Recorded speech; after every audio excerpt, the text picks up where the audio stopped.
تو اس وقت ان لوگوں کا حشر کیا ہوگا. کیونکہ ہر نبی کا معاملہ یہ ہے، اور بالخصوص رسول اللہ صلی اللہ علیہ وسلم کہ تمام انبیاء کرام اپنی اپنی امت کے ایک ایک فرد پر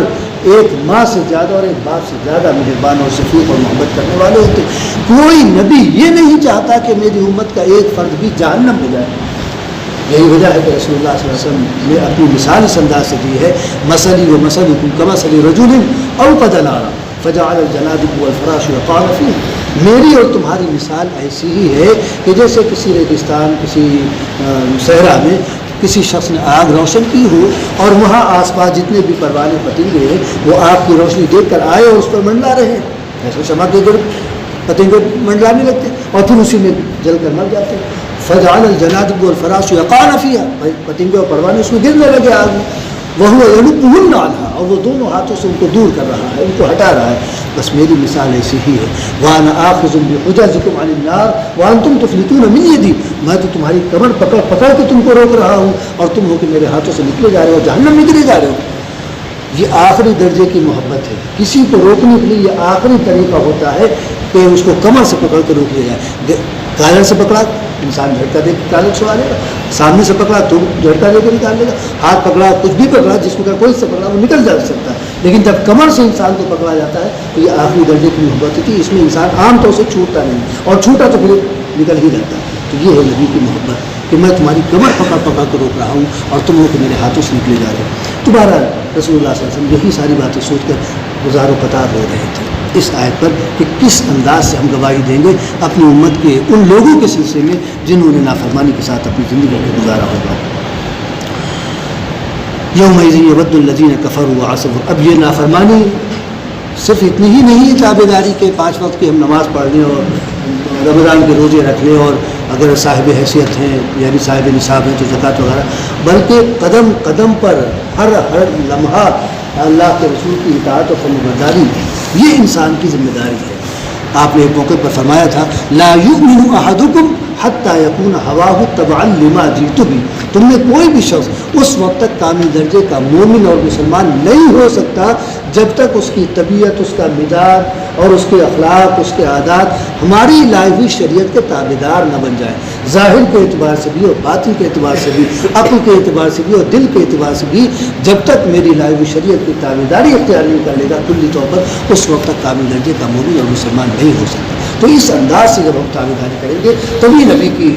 جو گواہی ہوگی وہ ہمارے حق میں ہوگی. اور اگر اس کی خلاف ورزی کرتے ہیں تو پھر ہمیں سمجھنا چاہیے کہ نبی ہمارے حق میں کس انداز سے گواہی دے سکتے ہیں.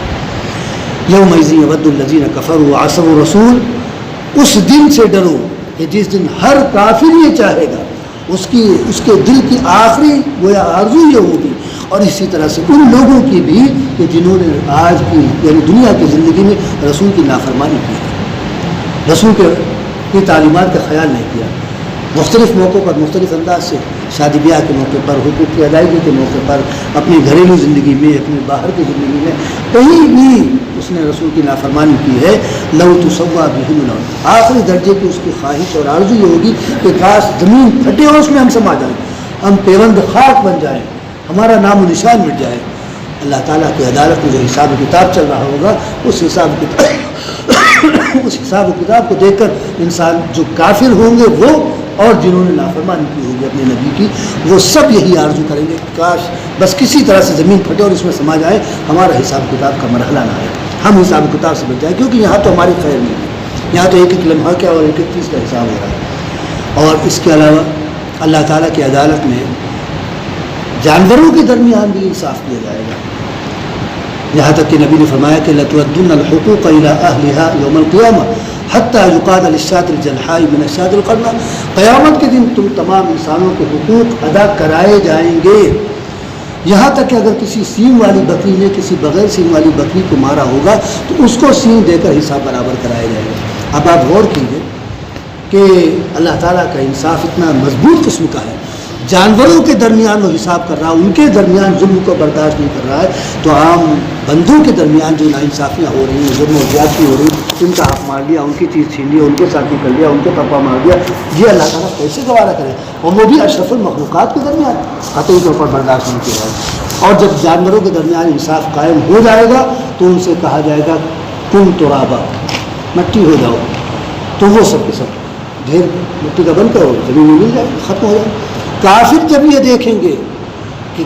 ان کے درمیان انصاف ہوا اور معاملہ اس طرح سے ختم کر دیا یا ان کا نام و نشان مل گیا، تو وہ بھی آرزو کریں گے وَيَقُولُ الْكَافِرُ يَا لَيْتَنِي كُنتُ تُرَابًا، کافر بھی یہ آرزو کرنے لگے کاش اسی طرح سے ہم بھی مٹی ہو جائے، معاملہ ہمارا بھی ختم ہو جائے۔ لیکن کافر کا معاملہ اس طرح سے نہیں حل ہوگا۔ کافر کا تو معاملہ یہ کہ اس کو سزا بھگتنی پڑے گی جہنم میں جا کر۔ بہرحال یہاں پر اللہ تعالیٰ فرماتا ہے وَعَصَوْا الرَّسُولَ لَوْ تُسَوَّىٰ بِهِمُ الْأَرْضُ، یہ جنہوں نے نافرمانیاں کی ہیں وہ، اور اسی طرح سے وہ لوگ کہ جنہوں نے مستقل کفر کی ساتھ زندگی گزاری ہے، وہ آرزو کریں گے لَوْ تُسَوَّىٰ بِهِمُ الْأَرْضُ کہ کاش زمین پھٹ جائے اور اس میں ہم سما جائیں، زمین سے وہ ہموار یعنی زمین ان کے برابر کر دی جائے۔ وَلَا يَكْتُمُونَ اللَّهَ حَدِيثًا، اور وہ اللہ تعالیٰ سے کسی بات کو چھپا نہیں سکیں گے، ہر بات اللہ تعالیٰ پر خود ظاہر کریں گے۔ بعض جگہوں پر یہ آتا ہے کہ وہ انکار کریں گے اپنے جو بھی انہوں نے گناہ کیے برائیاں کی ہیں ان کا وہ انکار کریں، تو پہلے مرحلے میں تو یہی ہوگا کہ اللہ تعالیٰ کی طرف سے جب فرض جرم عائد کی جائے گی اور ان کے جرائم کو سامنے لایا جائے گا تو وہ انکار کریں گے کہ بھئی میں نے ایسا نہیں کیا، میں نے یہ نہیں کیا۔ تو پھر اللہ تعالیٰ جس جگہ پر وہ گناہ یا وہ نافرمانی کی گئی اس جگہ کو اللہ تعالیٰ لائے گا، یعنی زمین کا حصہ، اس زمین کے حصے سے گواہی لی جائے گی، زمین گواہی دے گی جو حق کے ساتھ گواہی ہوگی۔ یومئذ تحدث اخبارها بان ربک وحالها، اس دن قیامت یعنی قیامت کے دن زمین اپنے حالات کو بیان کرے گی، فلاں جگہ پر نیکی کی گئی، فلاں جگہ پر برائی کی گئی، فلاں نے برائی کی اور فلاں نے یہ کیا، اس طرح سے زمین اپنے حالات کو بیان کرے گی۔ تو زمین کا وہ ٹکڑا یا فضا اور ہوا ان کو بلایا جائے گا، در و دیوار کو بلایا جائے گا، جو چیز آس پاس میں ہے وہ گویا ہمارے عمل کے سلسلے میں ایک ثبوت اور ایک گواہ ہے، ان کو قیامت کے دن حاضر کیا جائے گا، ان سے گواہی لی جائے گی۔ انسان اس کا بھی انکار کرے گا کہ نہیں ایسا نہیں ہوا، تو پھر اس کے جسم کے اعضاء کو اللہ تعالیٰ قوت گویائی عطا کرے گا۔ الیوم نختم علی افواہہم وتکلمنا ایدیہم وتشہد ارجلہم بما کانوا یکسبون، ہم ان کی زبان بہت زبانی ہے نا، انسان کے پاس خوب بول لیتا ہے اور اپنی باتوں کو خوب سلیقے سے کہ ہم نے یہ جرم نہیں کیا اور ایسا نہیں اور ایسا نہیں، تو اس زبان پر تالے ڈال دیے جائیں گے۔ اور اس کے بعد یہ ہاتھ ہے، یہ پیر ہے، یہ جسم ہے، جسم کی کھال ہے، آنکھ کان ناک ساری چیزیں بولنا شروع کرتی ہیں، ہنگامہ بر۔ اب انسان کے بس کی بات نہیں کہ انکار کر سکے، کیونکہ اس کا جسم ہی اس کے خلاف گواہی دے رہا ہے۔ جب جسم اس کے خلاف گواہی دے گا تب اس کی زبان بند ہوگی اور پھر وہ اقرار کرے گا، اسی کو یہاں کہا جا رہا ہے اب وہ اپنی بات کو چھپا نہیں سکیں گے، اپنے جرم کو چھپا نہیں سکیں گے۔ وَلَا يَكْتُمُونَ اللَّهَ حَدِيثًا، اللہ تعالیٰ سے کسی بات کو چھپا نہیں سکیں گے۔ تو بہرحال یہ قیامت کے مراحل ہیں جو آنے والے ہیں، اور اللہ تعالیٰ کیونکہ اپنے بندوں پر مہربان ہے، اس نازک مرحلے کے آنے سے پہلے اللہ تعالیٰ اپنے بندوں کو آگاہ کر رہا ہے، ہمیں اور آپ کو آگاہ کر رہا ہے کہ دیکھو بہت نازک مرحلے پر تم کو پہنچنا ہے، اللہ تعالیٰ کے سامنے پہنچنا ہے، اپنی زندگی کے ایک لمحے کا حساب دینا ہے، لہذا اس نازک مرحلے کے لیے اپنی تیاری کر لیں کہ کل کو تمہیں کسی قسم کی ندامت نہ ہو، کسی قسم کا پچھتاوا نہ ہو، اور ایسا نہ ہو کہ اللہ تعالیٰ کا فیصلہ تمہارے خلاف چلا جائے۔ یہی وجہ ہے کہ رسول اللہ صلی اللہ علیہ وسلم نے ہمیں اور آپ کو آگاہ کرتے ہوئے فرمایا الکیس من دان نفسہ وعمل لما بعد الموت، عقل مند ہے وہ انسان جو الکیس من دان نفسہ، جو اپنے نفس کا محاسبہ کرتا رہے، اپنے اعمال کا محاسبہ کرتا رہے، وعمل لما بعد الموت، اور موت کے بعد جو زندگی آ رہی ہے اس کے لیے وہ تیاری کر لے، عمل ذخیرہ کر لے، عمل کا نیکی کا ذخیرہ کر لے۔ والعاجز من اتبع نفسه هواها وتمنى على الله الاماني، اور بیوقوف اور نادان ہے وہ انسان جو اپنے آپ کو نفس کا غلام بنا لے، خواہشات کا غلام بنا لے، اور اللہ تعالیٰ سے آرزو رکھے کہ اللہ تعالیٰ غفار و غفور اور رحمان اور رحیم و فلاح اور یہ ہے، تو وہاں آرزوؤں سے کام نہیں چلے گا، وہاں نیکیوں سے اور اللہ تعالیٰ کی اطاعت اور فرمانبرداری سے کام چلے گا۔ ہمارے لیے بھی یہی حکم ہے اور تمام لوگوں کے لیے یہی حکم ہے کہ اگر اللہ تعالیٰ کی اطاعت اور فرمانبرداری کے ساتھ زندگی گزاری ہے تو انشاءاللہ وہاں کامیابی قدم چنے گی، اور اگر نافرمانی کے ساتھ زندگی گزاری ہے تو بہرحال اللہ تعالیٰ کا انصاف اپنا کام کرے گا۔ لہٰذا ان تمام آیات کی روشنی میں اس بات کی ضرورت ہے کہ جو ہماری ذمہ داری ہے اطاعت اور فرمانبرداری، ہم اس کو سمجھیں، اس کے مطابق عمل کریں اور اپنی زندگی کو اطاعت اور فرمانبرداری کے سانچے میں ڈھال لیں، تاکہ کل جب اللہ تعالیٰ کا سامنا ہو تو کسی قسم کا کوئی پچھتاوا